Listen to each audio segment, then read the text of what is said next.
एक जगह दुनिया में ऐसी है जहां से कोई खाली हाथ वापस नहीं आता। ये बड़े दावे के साथ कहा जाता है और ये सच है, क्योंकि उनको वरदान है भगवान श्री कृष्ण का। जी हां, मैं बात कर रहा हूं बाबा खाटू श्याम की, बरबरिक जी की। हमेशा कहा जाता है कि हारे का सहारा बाबा श्याम हमारा। कोई भी हारा हुआ व्यक्ति उनके पास जाएगा, उनके सामने अपनी इच्छा प्रकट करेगा, वो 100% आपकी इच्छा पूरी करेंगे। तो आज बाबा श्याम से जुड़ा हुआ एक प्रसंग आपको सुनाता हूं। हरे कृष्ण दोस्तों, मैं हूं अनुज शर्मा। यह अनुभव है ग्वालियर के रहने वाले सुनील राजपूत जी का। सुनील जी आजकल जयपुर में रहते हैं।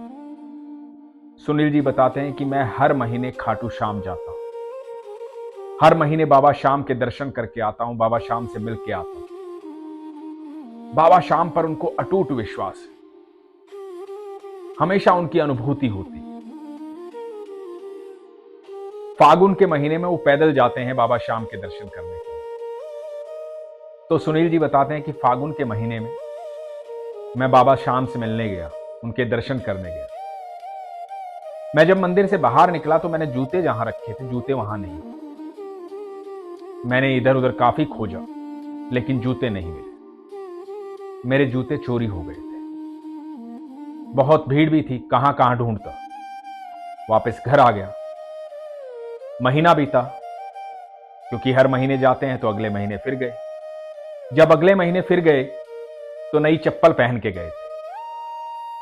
बाबा श्याम के दर्शन किए, बाबा श्याम से मुलाकात की, और श्याम बाबा से मिलने के बाद फिर बाहर आए। जहां चप्पल रखी थी वहां चप्पल नहीं मिली। चप्पल फिर इधर उधर ढूंढी, लेकिन नहीं मिली। थोड़ा सा गुस्सा आया, थोड़े से इरिटेट हुए। नई चप्पल थी, पिछली बार भी ऐसा हुआ था, अब फिर वैसा हो गया। तो गुस्सा आ गया। गुस्से में मन ने क्या कहा कि मेरी किसी ने चुरा ली है, मैं भी किसी की पहन के चल पड़ता हूं। और यहां कौन देख रहा है, इतनी भीड़ है, मैं किसी और की पहन के चल पड़ता हूं, मैं नंगे पैर नहीं जाऊं। और ये सोच के किसी की चप्पल पहन, दूसरे की चप्पल पहन के बाबा श्याम के मंदिर से अपने घर की तरफ बढ़ चले।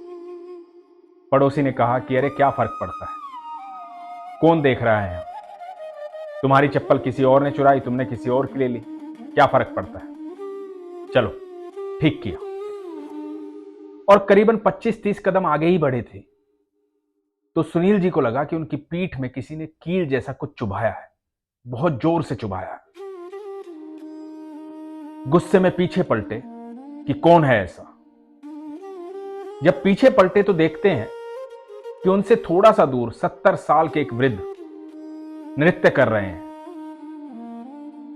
बाबा श्याम के भजनों में मग्न है, नृत्य कर रहे हैं, खुश हैं। वो इनकी तरफ देख भी नहीं रहे और ये उनको हैरानी से देख रहे हैं।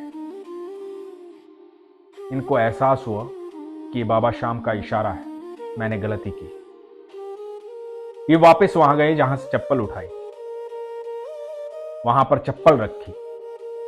सुनील जी बताते हैं कि जैसे ही चप्पल मैंने वहां निकाली, मेरी पीठ का दर्द गायब हो गया। मुझे बहुत दर्द हो रहा था, लेकिन चप्पल निकालते ही पीठ का दर्द गायब हो गया।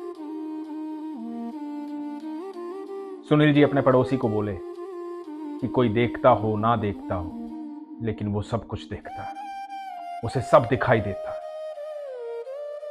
हम कोई भी गलत कार्य ये सोच के कर लेते हैं कि यहां कोई देख नहीं रहा है, लेकिन ईश्वर की नजर में हम सब हैं, वो सब देखता है। सुनील जी ने बड़ी ईमानदारी से यह अनुभव मेरे साथ शेयर किया। मुझे बड़ा अच्छा लगा, उनका भोलापन, उनका सहजपन, उनकी ईमानदारी। सच तो यह है दोस्तों, जो भी ईश्वर के करीब होता है, ईश्वर उसे गलत कार्य करने के लिए रोकते हैं।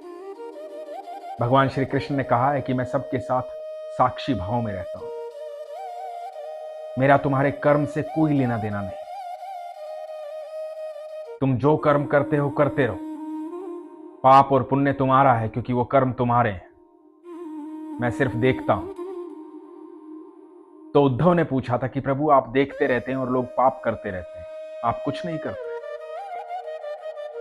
इसीलिए पाप होता रहता है। और आप कह रहे हैं कि आप हर किसी के साथ रहते हैं, तो आप साथ रह करके क्या करते हैं? दूसरों को पाप करते हुआ देखते हैं। तो भगवान श्री कृष्ण ने कहा था कि यदि तुम जानते हो कि मैं तुम्हारे साथ रहता हूं तो तुम गलत कार्य करोगे ही नहीं। और जो भी व्यक्ति इस दुनिया में गलत कार्य करता है वो सबसे पहले मुझे इग्नोर करता है। उसे लगता है कि मैं हूं ही नहीं, और जो मुझे इग्नोर करता है मैं उसे इग्नोर कर देता हूं। तो जो ईश्वर के करीबी होते हैं, ईश्वर के प्यारे होते हैं, ईश्वर उन्हें गलत कार्य करने से रोकते हैं, उन्हें बचा लेते हैं कि वो कर्म बंधन में बंधे और बाद में अपने प्रारब्ध काटे। सुनील जी भी वैसे ही व्यक्ति, ईश्वर ने उस पाप से उन्हें बचा लिया। बड़ी साधारण सी बात है, लोगों को लगता होगा कि एक चप्पल ही तो थी, लेकिन एक भक्त के लिए अपने भगवान की आवाज को सुनना और उसी समय अपने पाप से अपने आप को मुक्त करना, अपनी गलती को स्वीकार करना, यही एक सच्चे भक्त की निशानी होती है, यही एक सच्चा भक्त होता है। इसलिए कभी भी ये ना सोचें कि जो तुम कर रहे हो उसे कोई देख नहीं रहा है, उसे ईश्वर देखते हैं। और आपका मन जहां ईश्वर बैठे हुए हैं वो आपको ये भी बताता है कि ये गलत है और ये सही है। तो इसलिए जब भी मन की आवाज आए कि आप गलत करने जा रहे हो, उस कार्य को वहीं रोक दो, नहीं तो आप ही कर्म बंधन में बंध जाएंगे और अपने प्रारब्ध काटने पड़ेंगे। और फिर आप कहेंगे कि मैं तो ईश्वर को मानता हूं लेकिन इतने दुख कैसे हैं, मैं तो ईश्वर पर विश्वास करता हूं लेकिन इतने दुख कैसे हैं, इतने दर्द क्यों झेलता हूं मैं, इतने दुख क्यों झेलता हूं? क्योंकि कर्म बंधन से आपको कोई मुक्त नहीं कर पाए, आपके प्रारब्ध आपको ही काटने पड़े। इसलिए हमेशा अपने मन की आवाज सुनें, ईश्वर के संग रहें। ईश्वर आपको हर नकारात्मक ऊर्जा से बचाएंगे, हर गलत कार्य से बचाएंगे। ईश्वर हमेशा आपके साथ रहेंगे और आपके विश्वास को आप मजबूत रखेंगे तो आप यकीन मानना जीवन में कभी नहीं हारेंगे, कभी नहीं हारेंगे, कभी कोई गलत कार्य करेंगे ही नहीं। बस ये जान लीजिए कि कान्हा जी, ठाकुर जी, आपके ईश्वर जो आपसे बेहद प्यार करते हैं वो हर पल आपके साथ रहते हैं। इसलिए आज के बाद कभी उन्हें इग्नोर मत करना, क्योंकि वो हर चीज देख रहे हैं, आपके साथ रहते हैं। इस बात को याद रखिएगा, अपने विश्वास को मजबूत रखो, अपना ख्याल रखो। हरे कृष्ण।